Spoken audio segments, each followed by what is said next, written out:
The fuel quantity indicators for each plane look identical, except for a different model number at the top of each unit.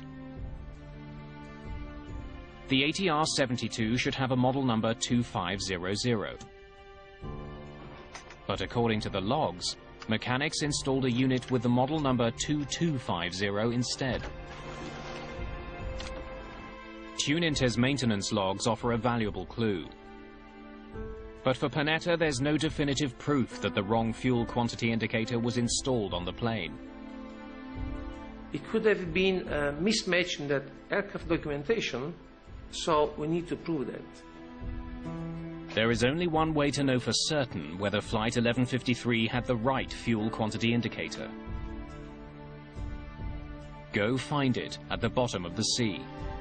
We need, of course, to recover the wreckage from bottom aircraft to physically see what was the fuel quantity indicator installed on the aircraft. Not until 3 weeks after the crash do investigators recover wreckage from the sea. The data from the plane's black boxes confirms what the pilots have been saying. There was no warning of low fuel, so there appeared to be enough fuel to make the flight. The black boxes can't solve this mystery. Investigators hope that the tail and front section can. They are hauled aboard a naval vessel from the sea.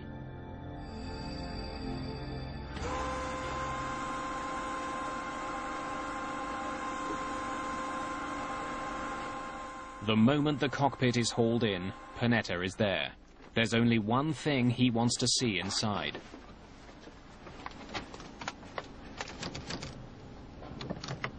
So when the wreckage was recovered from under the sea and put on the ship deck, I realized that, as a matter of fact, the fuel quantity indicator for an ATR-42 was installed. It was like we found the smoking gun. The wrong FQI was installed on Flight 1153. Panetta finally has the break he's been looking for. The ATR's fuel quantity indicator collects data from sensors in the fuel tanks and calculates how much fuel is in the tanks. But since the fuel tanks on the 42 and the 72 are a different size, fuel quantity indicators can't be swapped between them. Technicians conduct refueling tests with the wrong FQI installed on an ATR-72. And the results are chilling. The results show that if you install an FQI type, we say 42, on an ATR-72 aircraft, if I have no fuel into the aircraft in the fuel tanks, with zero fuel, the fuel quantity indicator show me 1,800 kilograms. Precisely the amount of fuel that the captain reported having when his engines flamed out. Cockpit fuel quantity 1,800 kilograms. Investigators conclude, at 23,000 feet above the Mediterranean, the wrong fuel indicator led the crew to believe that they had ample fuel, when their tanks were actually empty. Engine relight. Negative. We're not doing anything. The engines could not possibly have been restarted.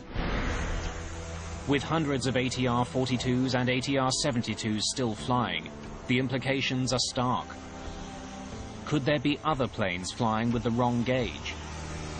The first safety recommendation was to mandate all operators that use ATR-42 and 72 aircraft in their fleet to check whether the right fuel quantity indicator was installed on the aircraft. Panetta and Caldarelli have uncovered the error that caused both of Flight 1153's engines to quit in mid-air.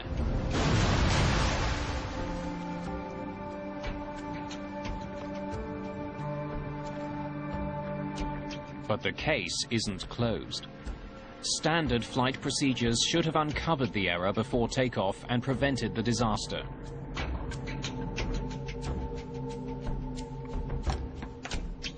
Captain Garbi's aircraft went in for repairs in Tunisia the night before the crash. The plane's FQI indicated 790 kilograms of fuel in the tank.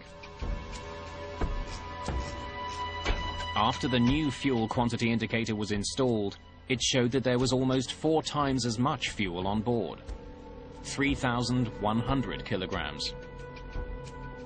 The following morning, Captain Garbi noticed that the fuel levels had gone up. He assumed the fuel had been added.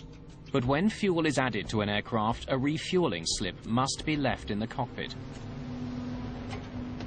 Where is the refueling slip?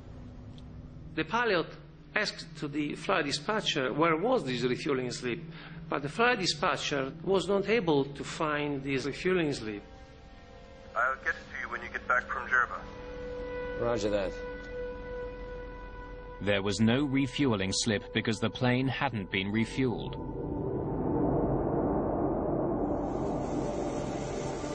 In spite of regulations, the captain left without that vital piece of paper. There are some standard regulations requiring the pilot to take off only when he is sure about the quantity of fuel. With the wrong fuel indicator on board and less fuel than he believed, Captain Garbi makes it to Bari, Italy, and tops up his plane for the next leg of the trip to Jerba.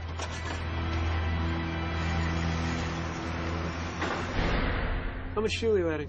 400 kilograms. 2,700 total? Believing he has 2,700 kilograms of fuel on board, Captain Garbi begins his flight to Jerba. If the correct fuel quantity indicator had been installed, the captain would have known that he had only 540 kilograms. Not nearly enough to make the crossing. Mayday! Mayday! Mayday! TUI 1153 requests immediate landing at Palermo. We've lost both engines.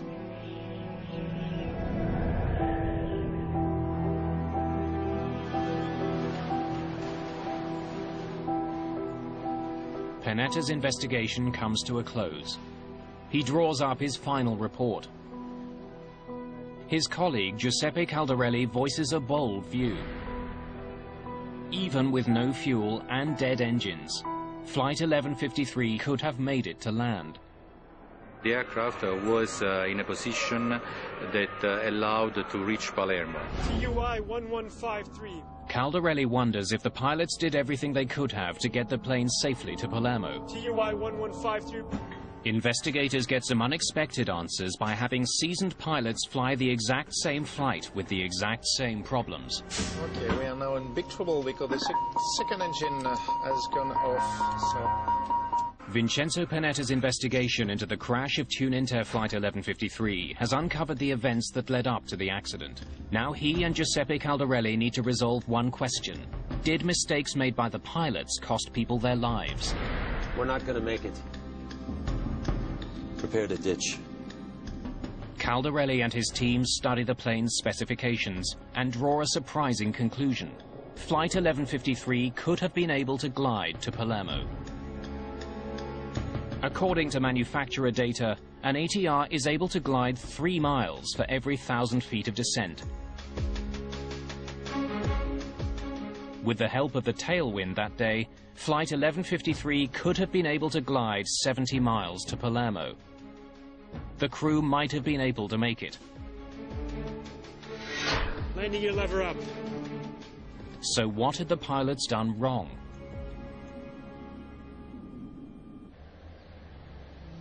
To answer that question, Panetta and Caldarelli recreate Flight 1153 in the flight simulator at the ATR facility in France.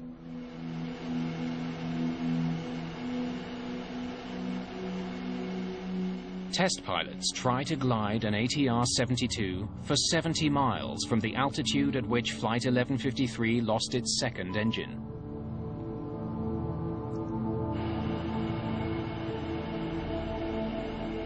The simulation was requested to see the range of the aircraft starting from the second engine out. Double engine flame outs, you have to be very aware of the configuration of the aircraft in order to keep as much as possible the altitude and distance to fly before the crash. Stop! Stop. Engine number 1 is flamed out.